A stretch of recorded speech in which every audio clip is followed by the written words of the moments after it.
Kilat News Updates. Mga balita ngayon, VP Sara ibinunyag na sangkot si Zaldico sa overpriced laptops ng DepEd. 7.8 million pesos na halaga ng iligal na LPG products sa Batangas na sabat ng CIDG, 3 suspect timbog.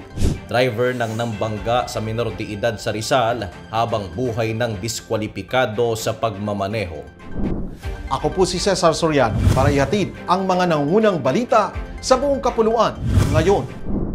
Ibinunyag ni Vice President Sara Duterte ang umano'y pagkakasangkot ni dating Ako Bicol Party List Representative Zaldico sa kontrobersyal na laptop procurement sa Department of Education o DepEd. Ayon kay Duterte, dapat ding imbestigahan ni Ombudsman Jesus Crispin Remulla ang alegasyon laban kay Ko dahil ang SunWest Corporation na dating pag-aari ni Ko ang naging contractor umano sa nasabing transaksyon.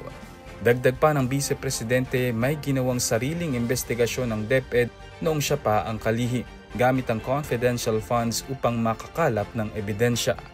Matatanda ang una ng inutusan ni dating Ombudsman Samuel Martires ang pagsasampa ng kasong graft and falsification laban kay dating Education Secretary Leonor Briones at dating Budget Undersecretary Christopher Lau kaugnay ng 2.4 bilyong pisong halaga ng laptops na binili ng DepEd noong kasagsagan ng pandemya.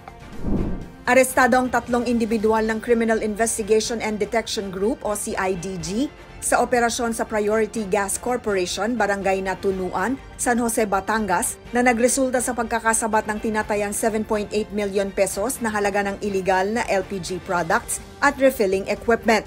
Ayon sa ulat, naaktuhan ng mga suspect ng cross-refilling ng mga LPG cylinder na walang lisensya mula sa Department of Energy o DOE, isang tahasang paglabag sa batas. Kumpiskado ang daang-daang tangke, mga refilling machine at truck na may lamang 38,000 liters ng LPG. Bahagi ito ng pinaigting na Oplan Lira ng CIDG laban sa iligal na kalakalan ng LPG bilang tugon sa direktiba ng PNP leadership na supilin ang mga mapanganib at mapanlinlang na negosyo sa bansa. Habang buhay nang hindi makakakuha ng lisensya ang driver ng kotse na nambangga sa minor de edad na estudyante matapos patawan ng Land Transportation Office o LTO ng perpetual disqualification. Ayon kay LTO Chief ASEC Marcos Lacanilaw, hindi dumalo sa pagdinig ang driver na dapat ay humarap upang ipaliwanag ang insidente. Giit ng opisyal, walang sino man ang may karapatang gumanti o manakit sa kalsada lalo pat may mas ligtas na paraan upang ipaalam ang paglabag. Samantala, sinuspindi ng LTO ng 1 buwan ang lisensya ng ama ng estudyante dahil sa pinayagang magmaneho ang anak na walang lisensya at helmet. 1 taon ding diskwalipikado ang minor de edad sa pag-apply ng lisensya. Ako po si Cesar Soriano, kasama nyo sa bawat pagputo ng balita.